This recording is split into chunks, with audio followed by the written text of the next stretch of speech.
Okay, I keep trying to make this video and I keep getting really, really tongue-tied, so cross your fingers and hope I get through it this time because it's starting to get frustrating. Okay, so chapter 11 is all about probability. We do 11.1, which we've already covered. That's the fundamental counting principle. We completely skip sections 11.2 and 11.3. So that leads us to section 11.4, which is the fundamentals of probability. Okay, so in case you're a little bit unfamiliar, probability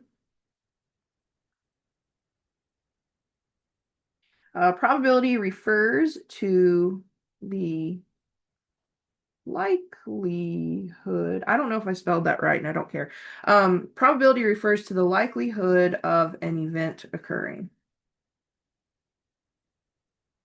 So what is the chance that something is going to happen? We can assign a probability to that, okay? First up for us, we're going to talk about something called theoretical probability. So theoretical probability is the expected probability of an event when all outcomes are equally likely. So when you're talking about theoretical probability, you're not talking about what has actually happened. You're talking about what could happen when you have a bunch of equally likely outcomes, okay? Now, some additional definitions that we really do need to know. The first is an experiment. An experiment is any occurrence where the outcome is uncertain. Okay, so we could perform an experiment where we're flicking like a little spinner. So, like, imagine the game of Twister has that little spinner where you've got like this circle that's broken into equal size, like triangular looking pieces. They're different colors. You flick the spinner. Okay, the outcome, well, we don't know what's going to happen until we actually flick the spinner, but we know what could happen because all of the outcomes are equally likely. Okay, flipping a coin. Again, we don't know what's going to happen until we actually flip the coin, but we know what could happen because landing heads up or tails up, they're equally likely. Okay. Rolling a die, we don't know what has actually happened, but we know what could happen because landing on a 1, 2, 3, 4, 5, or a 6, they're all equally likely. Same thing with drawing a card from a deck. We don't know what is actually going to happen until we start drawing cards from a deck, but we know what could happen because if you have a shuffled deck of cards, the likelihood of drawing any one card equally likely. Okay. So an experiment is an occurrence where the outcome is uncertain. Okay. But we have these equally likely outcomes. Okay, when we're talking about theoretical probability. Okay, now the set of all possible outcomes of an experiment is called your sample space. Okay, so when we're talking about like the little spinner that's broken up into equal pieces, all of the different pieces would be your sample space. When we're talking about flipping a coin, heads and tails would be your sample space.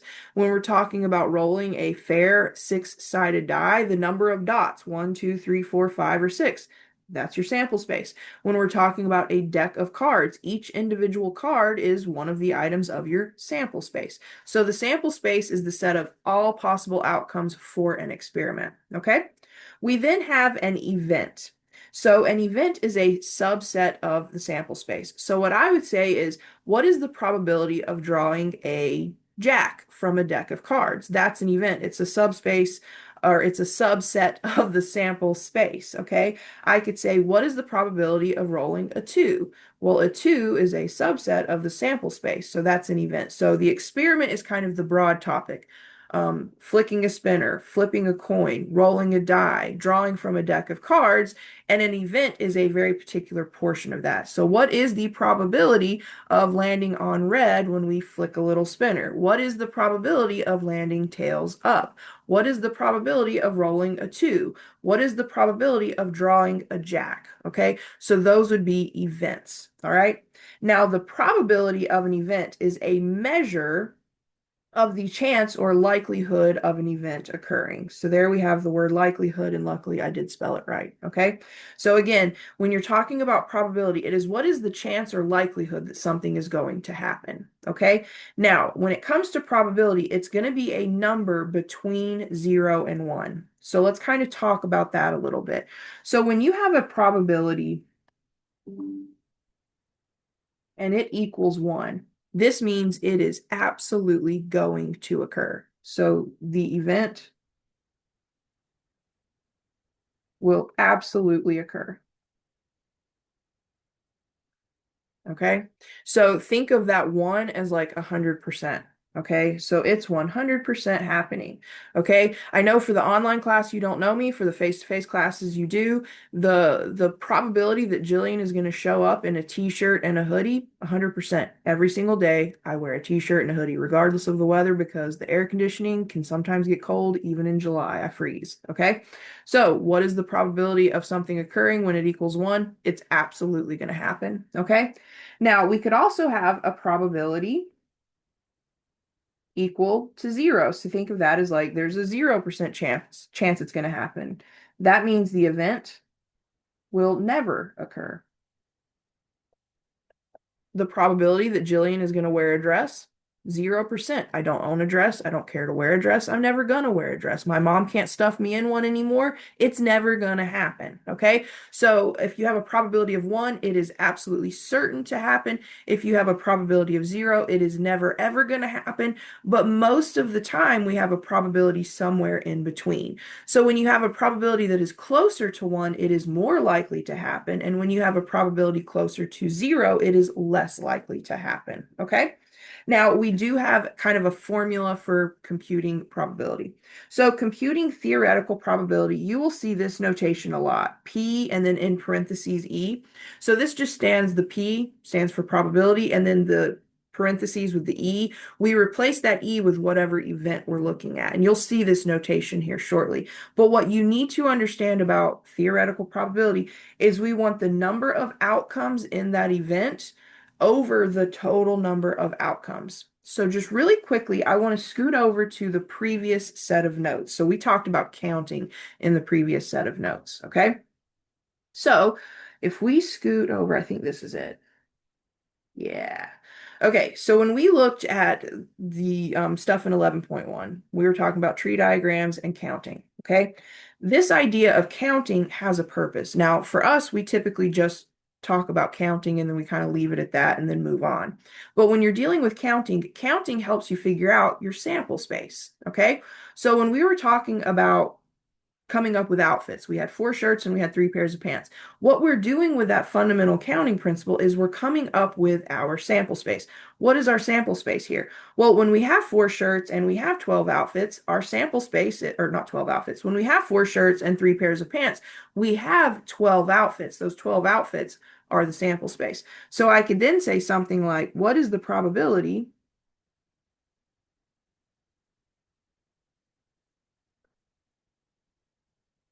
of choosing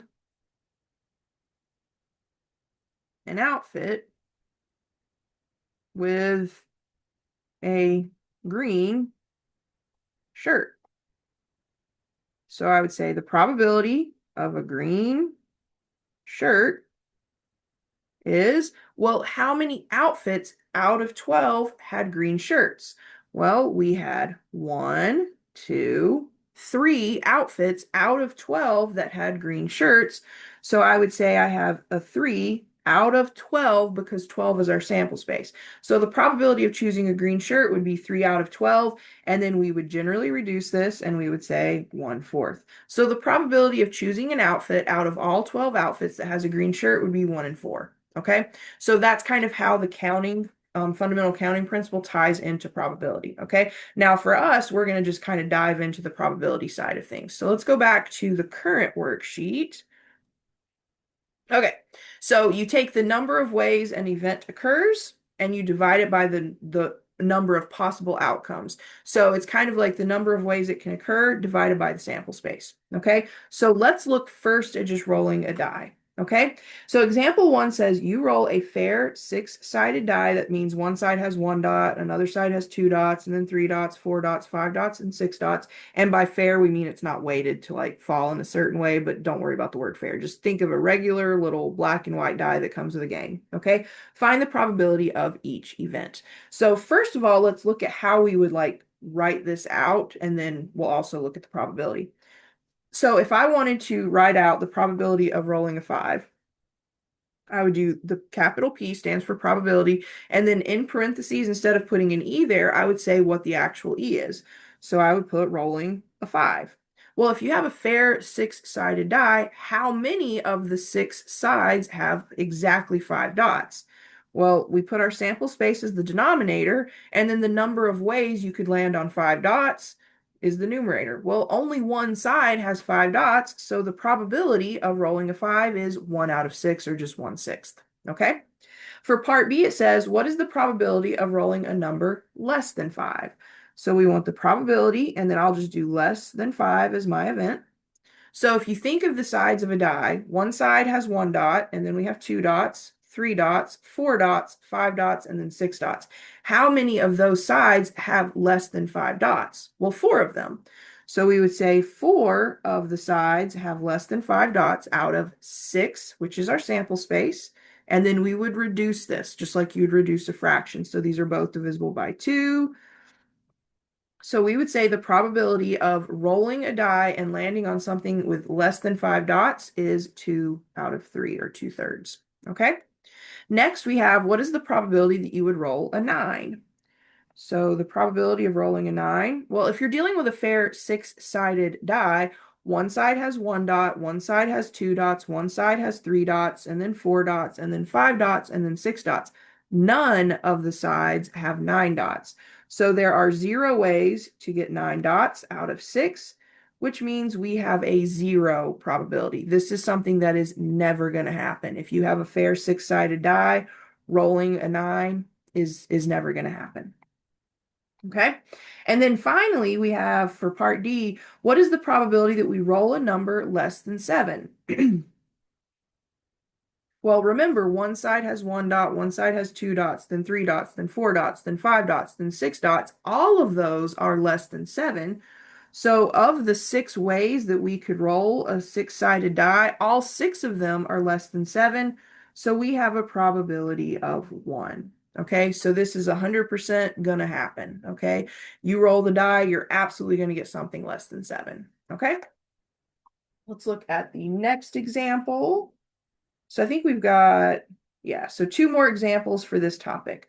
So example 2 says you're at a cookout and there is a cooler containing drinks, okay?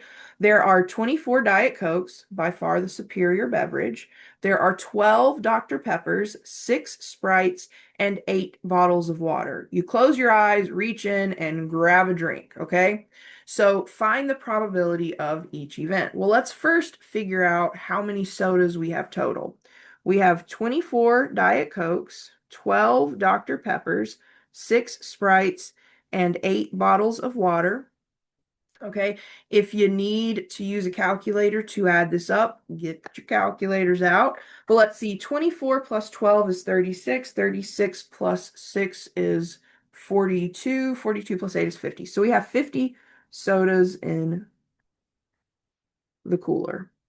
Okay? So we're going to close our eyes, we're going to reach in, we're going to grab a soda, and we're going to figure out each probability. So for part A, it says, what is the probability that you grab a drink other than Diet Coke? So probability of anything but Diet Coke.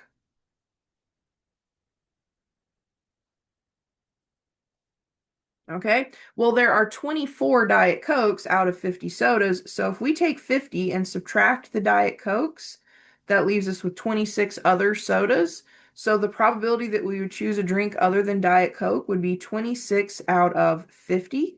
And we always want to reduce, okay? Now, a quick trick on your calculator, you should be able to do some basic reducing, by hand. So something like this, I would expect you to be able to just reduce it. But in case you struggle with reducing, let's go to the calculator. I think it's this screen. Yes. Okay. So let's go to the calculator. And you can do fractions 2 different ways. I could say, okay, I've got 26 divided by 50. I get some stupid decimal. And then what I can do is I can go to the math button right here. And the very first option, the first menu is math, and the first option under the math menu is this little arrow and then frac that just says it's going to turn your answer into a fraction. So hit enter, and then it wants you to like verify that. Hit enter again, and it will automatically give you the reduced fraction. Okay. The other thing you can do is you can go to alpha y equals, and then it's going to pull up a menu that has templates for fractions. We want to choose the first option. And then just type in your numerator, which was 26, your denominator, which was 50. And when you hit enter, it'll automatically reduce the fraction for you. So if you struggle with reducing, because we're going to deal with a lot of fractions in this chapter, because remember, we're dealing with numbers between 0 and 1, so fractions are going to be really common. So you need to make sure you know how to reduce, whether by hand or with the calculator, okay? Either way, we get 15, or what was it? We get 13 out of 25. Is it this one? Yes. Okay. So this reduces to 13 out of 25. That is the probability you will choose a soda that is not Diet Coke. Okay. And then part B, it says, what is the probability that Dr. Pepper is chosen? So we want to find the probability of choosing Dr. Pepper. Well, the sample space here is all 50 sodas. Okay. How many ways could we choose a Dr. Pepper? Well, there were 12 Dr. Peppers in the cooler. And if we wanted to reduce this, we would start by dividing both of these by 2 or use your calculator, and we would get 6 out of 25. And that is probability, okay? Now, when it comes to a deck of cards, I'm never going to make you gamble, so this is not going to be anything where you have to really think about this morally speaking, okay? But you do need to be familiar with a deck of cards because it's really easy to use a deck of cards in probability. So a lot of my not my word problems, but a lot of my problems in probability are going to involve a deck of cards. So you do need to be familiar. So just a quick understanding if you did not grow up in a house that played rummy, poker, solitaire, whatever, okay? The deck of cards has 52 cards total, okay? Now, a deck of cards actually follows the calendar, believe it or not. So there, whoa, I just about tore up my setup. So 52 cards, which kind of lines up with the number of weeks we have in a year. 52 weeks, 52 cards, okay? There are 4 suits. The suits are hearts, diamonds, spades, and clubs. 4 suits, 4 seasons, okay? Each suit has 13 cards. Okay, there are 13 lunar cycles in a year, so each card stands for 1 lunar cycle for the year, okay? So the cards are aces, twos, threes, fours, fives, six, sevens, eights, nines, tens, and then we have the face cards, which are jack, queen, king, okay? There are 12 face cards, and there are 12 months out of the year, okay? So the face cards are jacks, queens, kings, and you have 1 jack, 1 queen, 1 king for each suit, okay? And I think that's really, oh, black and red. So the cards are black and red. So we have 26 black cards, and then we have 26 red cards. So we have 13 hearts, 13 diamonds, those are the red cards. And then we have 13 spades, 13 clubs, those are the black cards. And the way we think of the black and the red is basically the dark months versus the light months, so the summer months and the winter months, okay? So that is one way you can remember the deck of cards, is it really does follow a calendar year, okay? So please be familiar with this. I use decks of cards a lot when I teach probability, okay? So the directions here say, use the standard deck of cards to find the probability of being dealt each type of card below. So what is the probability of each event? So first, what is the probability that we would draw an ace? So the probability of drawing an ace, well, there's 1 ace for each suit. There are 4 suits. So that tells me there are 4 aces in a deck. And the sample space is going to be all 52 cards. So 4 out of 52. I will tell you that you do need to be able to simplify all of your answers. We always assume probability is simplified. And the deck of cards can be a little bit more difficult, but understand that 52 is always divisible by 4. So think 4, 52 divided by 4 is 13. But if you need to use your calculator, use your calculator. So we have 4 over 52 here. So we could go alpha y equals, choose option 1, 4 out of 52. These are both divisible by 4. We're going to get 1/13th. 1/13th. You could also think of it as there's 1 ace for every 13 cards. Okay. That one. Okay, so this simplifies to 1/13th. All right. Part B, it says, what is the probability of drawing a red king? Well, there's one king for each suit. There are two suits that are red, so there's the King of Hearts and the King of Diamonds. So there are two red kings out of 52 cards. These are both divisible by 2. So we would get 1 out of 26. So there's going to be one red king for every 26 cards. Okay. What is the probability of drawing a black card?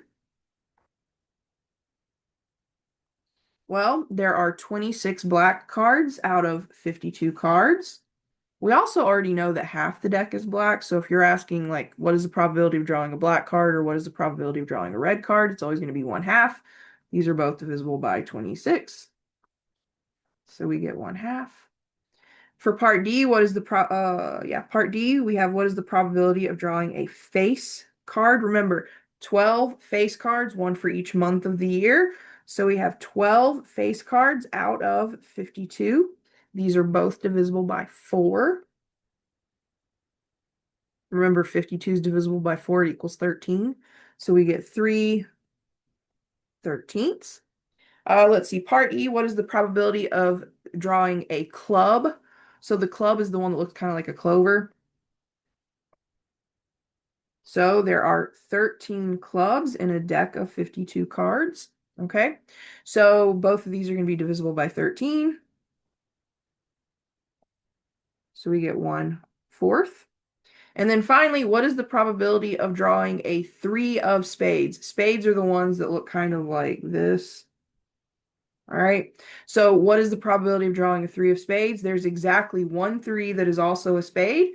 So the probability for the 3 of spades, well, there's only one of them in the whole deck of 52 cards, so the probability would be 1/52. Okay, so please do familiarize yourself with a deck of cards. Again, my hand to God, I will never make you gamble or do anything unethical. It's just a way to teach probability. Okay, so understand a deck of cards, understand just really generic real world situations like the drink scenario, understand rolling a die. Those are going to be really, really common examples in this chapter.